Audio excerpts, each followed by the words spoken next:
Income मिळेल. पण याच्यासाठी काही अटी आहे, म्हणजे साधारणपणे 80% हजेरी असणं खूप गरजेचं आहे. म्हणजे आता किती दिवस चालू आहे आपला? 14 दिवस चालू आहे. जर काही मुली येत नसतील त्यांची 80% हजेरी भरेल असं मला वाटत नाही. जरी त्या आल्या त्या मुलींना क्लिअर कट सांगा की जर तुमची हजेरी 80% भरली नाही तर किट मिळणार नाही. त्याचबरोबर शेवटच्या दिवशी तुमची पोस्ट असेसमेंट असणार. प्री असेसमेंट मला वाटतं सगळ्यांची झाली असते. प्री असेसमेंटमध्ये हे बघितलं जातं की तुम्हाला काय येतं, त्याचा परिणाम तुमच्या किटवरती होत नाही. पोस्ट असेसमेंटचा परिणाम तुमच्या किटवरती होतो. म्हणजे 10 पैकी 7 मार्क जर तुम्हाला असतील तरच तुम्हाला किट येणार. म्हणजेच 100 पैकी तुम्हाला किती मार्क पाहायला पाहिजे? 70% मार्क तुम्हाला पडायला. एखाद्याला 65% पडले किंवा 69% पडले तरी किट तुम्हाला मिळणार नाही.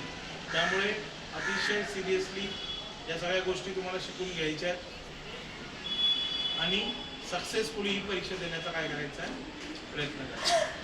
आम्ही जनशिक्षणनी यासाठी पुढाकार यासाठी घेतला तर मागच्या 20 वर्षापासून आपण या ठिकाणी काय करतोय, महिलांना ट्रेनिंग देतो. कारण आम्ही असं सांगितलं होतं, सदा चव्हाण मॅडमनी यासाठी खूप मेहनत घेतली. आपण त्यांच्यासाठी पण एकदा जोरदार टाळ्या वाजवी. कारण त्या टेलरिंग आहे, फॅशन डिझायनिंग आहे, ड्रेस डिझायनिंग आहे, त्याचबरोबर नर्सिंग असिस्टंट, कम्प्युटरचे आपले क्लासेस असतील जून बॅचच्या, तर सगळ्या क्लासेस लावण्यासाठी त्या मोठ्या प्रमाणावरती मदत करतात. त्याची कुठे अपेक्षा नसते की त्याच्यातून 1 रुपये आपल्याला मिळाला. त्यांचे मिस्टर पण शिक्षक आहेत आणि खूप समाजसेवी भावनेने ते जनशिक्षणाचा कायम सहकार्य करत असतात. तर त्यांची कोणती गरज नव्हती ही दुसरी बॅच लावण्याची. पण मॅडम म्हणाले चला एक प्रोजेक्ट होऊन जातो आणि आरती पांडे मॅडम थोड्या उत्सुक होत्या की मी करेन, म्हणून त्यांनी ग्रुप शोधला वगैरे सगळं झालं. पण किट मिळणं खूप गरजेचं आहे आणि किट तुम्हाला जर मिळायचं असेल तर काय गरजेची आहे? प्रेझेंटिंग आणि मार्क्स.